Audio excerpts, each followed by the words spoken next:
Bonsoir à toutes et à tous, bienvenue dans le journal de la semaine.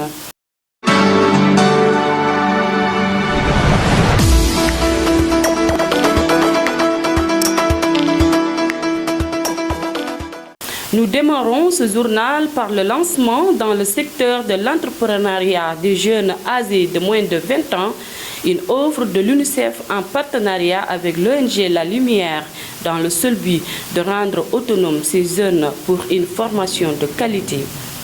La durée de cette capacitation est de 6 mois. Samba Diakhaté est l'inspecteur d'académie de Kolda. Le voici au micro de Baba Mbalo. Nous sommes sortis de nos bureaux pour retrouver un cadre, mais que nous trouvons meilleur, un cadre enchanteur, la ferme Gueda, située à environ 3 km de Kolda, pour, avec l'ONG La Lumière, sous la présidence de M. le gouverneur de Kolda, lancer une importante activité.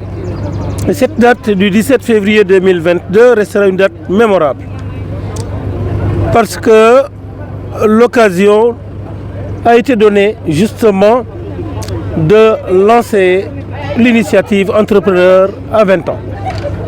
C'est une initiative fort importante qui, nous l'avons dit, est en droite ligne des préoccupations de M. le Président de la République, du gouvernement sénégalais et bien sûr de tous les services de l'État. Il s'agit de former pas moins de 120 jeunes à des métiers novateurs dans le domaine de l'agriculture, de l'agri-élevage de façon générale. Et nous remercions bien sûr la ferme Gueda de nous avoir reçus. Nous remercions également l'ONG La Lumière, qui est le partenaire de mise en œuvre, mais également l'UNICEF qui a bien voulu financer cet important programme. Nous l'avons dit, nous pensons que c'est la meilleure façon aujourd'hui de lutter contre les migrations clandestines, de mieux protéger nos enfants et de développer des formes de protection de l'enfance et de l'adolescence complète, car ces formations vont se prolonger par bien sûr des stratégies d'accompagnement avec des institutions financières qui devront rendre nos jeunes autonomes, mais surtout qui devront leur permettre au finish d'investir dans leurs localités respectives pour être des entrepreneurs de leur localité et pour le développement de leur localité. Restons dans ce programme de l'UNICEF en collaboration avec l'ONG La Lumière. Ibrahima Souri Diallo a fait face à notre micro pour expliquer le rôle et la mission de l'ONG La Lumière, dont il est le secrétaire exécutif. Après avoir pacifié la zone, on s'est rendu compte qu'à l'état actuel des procédures au Sénégal, donc ce n'est pas pour demain qu'on puisse créer des richesses à partir donc, de nos mines d'or, de nos mines de fer, de nos mines de diamants, etc. Et c'est ce qui a fait que nous avons été inspirés, en lieu et place de ces mines classiques, de créer donc, des mines vertes. Parce que c'est un potentiel qui existe partout et c'est un potentiel qui peut être valorisé partout et par n'importe qui. Et avec une dimension philosophique aussi importante, et considérant que l'entrepreneuriat agricole n'a pas toujours été attractif au Sénégal, notre paysanat n'aime personne, on a dit qu'il faut aller vers de nouvelles générations pour inculquer cette nouvelle initiative donc, qui consiste à dire qu'il faut créer des entrepreneurs agricoles à partir de 20 ans. Capables de conduire une ferme, mais capables également de conduire une exploitation agricole, qu'elle soit personnelle ou qu'elle soit familiale. Et nous pensons que c'est ce socle qui pourra permettre à M. le Président de la République, à qui en tout cas l'emploi des jeunes est très cher, donc d'aller très vite dans la transformation de son idée, de donner corps en tout cas à toute sa volonté et à toute la volonté des Sénégalais de créer de l'emploi, des emplois décents, des emplois pérennes, des emplois qui tiennent compte de nos problématiques liées à l'immigration clandestine, à l'insécurité alimentaire, mais également au changement climatique. Parlons environnement dans ce journal. L'Association pour le développement intégré de Kolda a tenu un forum sur la justice climatique en partenariat avec Rocodef. Cette association a réuni des jeunes et des femmes pour parler de la justice climatique face à la détérioration de l'environnement. Mamadou Ba, président de cette association, s'est confié à notre micro. Nous organisons un forum sur la justice climatique et environnementale en collaboration avec Rocodef Sénégal, FEMES Sénégal AIGC. Nous avons signé un protocole avec eux pour regrouper toutes les couches sociales, les femmes et les jeunes, pour discuter sur la justice climatique. C'est ce qui a fait que nous organisons ce forum aujourd'hui le 28. Donc pour la justice climatique, aujourd'hui nous savons que nous sommes menacés par le fait que l'environnement est détérioré.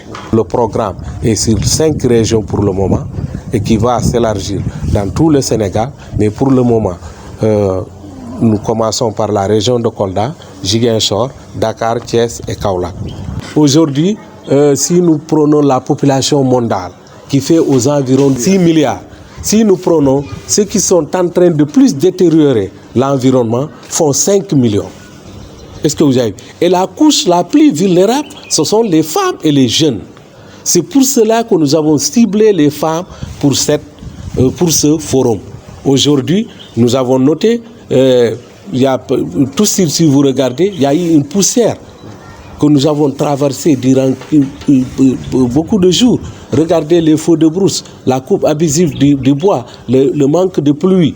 Tout cela, ce sont des conséquences des usines qui sont dans le monde, dont la personne peut-être qui est à Faraba, qui n'a pas tellement ces trucs-là, mais est en train de subir ces méfaits-là.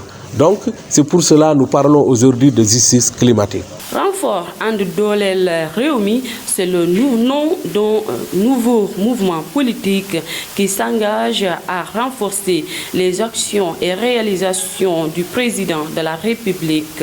Ce mouvement, porté dans les fonds baptismaux, a été lancé officiellement dans la capitale du Fouladou, en présence de plusieurs de ses membres venus des différentes localités du pays. Parmi ces présences, Aliou Sall, frère du président de la République, était dans la loge officielle.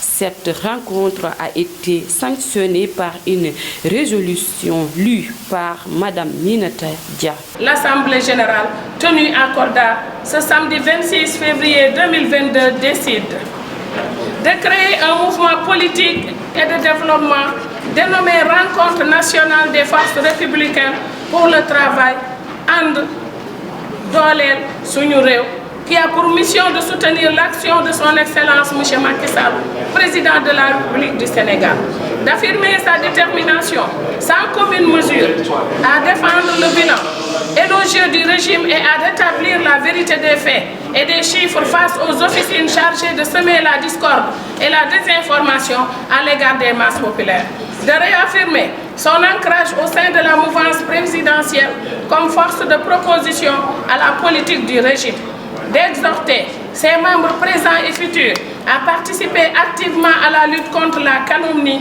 et la diffamation pour asseoir les bases de l'émancipation de modèles de référence à tous les niveaux, de remercier et féliciter M. Aliou Sall d'avoir bien voulu accepter la proposition faite par le comité d'initiative d'être le coordinateur national de renfort, d'assurer M. Aliou Sall, coordinateur national de renfort, du soutien indéfectible de tous les membres dans le cadre de la participation du mouvement à la consolidation d'un État pour tous et par tous. Toujours en politique et dans la commune de Kolda, le mouvement Kongol Kessol a fait face à la presse. L'objectif est de se réjouir de l'élection de Mamboy Diao à la tête de la mairie et de Moussa Baldé réélu au conseil départemental. Une rencontre d'apothéose en présence de nombreux militants et militantes de ce mouvement, né il y a 2 ans au quartier Bounakan. Voici Badou Koïta, il est vice-président de ce mouvement. Aujourd'hui est une rencontre de remerciement à l'endroit de tous les membres et sympathisants du mouvement Kolda Kongol Kessol. Nous sommes là depuis 2 ans d'existence. Nous avions une mission, c'était d'élire en même temps le directeur des domaines Mamboy Diao à la tête de la municipalité de Kolda et le ministre Moussa Baldé à la tête du conseil départemental. Le travail que nous avions fait est sanctionné de victoire. À cet effet, le mouvement Kolda Kongol Kessol adresse de vifs remerciements à l'endroit de tous ceux qui ont, de près ou de loin, apporté leur contribution à cette victoire. À cela, nous disons chapeau au président du mouvement Kolda Kongol Kessol, M. Bouli Djedjou, pour avoir soutenu, épaulé, aidé, encouragé tous les membres du mouvement Kolda Kongol Kessol. Dernier élément de ce journal, nous parlons de religion. Les populations de Sikilo plaident pour la fin des travaux de construction du lieu de culte appelé Mosquée Issa Soirée. Un plaidoyer lancé par le comité de gestion de cette mosquée.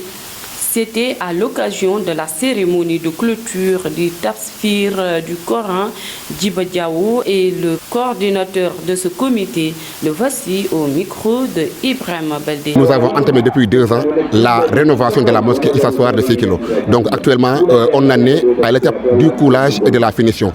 Donc nous en profitons pour demander aux autorités et bonne volonté vraiment de nous appuyer pour que nous puissions finir cette mosquée, puisque cette mosquée-là, elle ne nous appartient pas. C'est vrai qu'elle est à 6 kilos, mais elle sera bénéfique pour tous les musulmans du monde.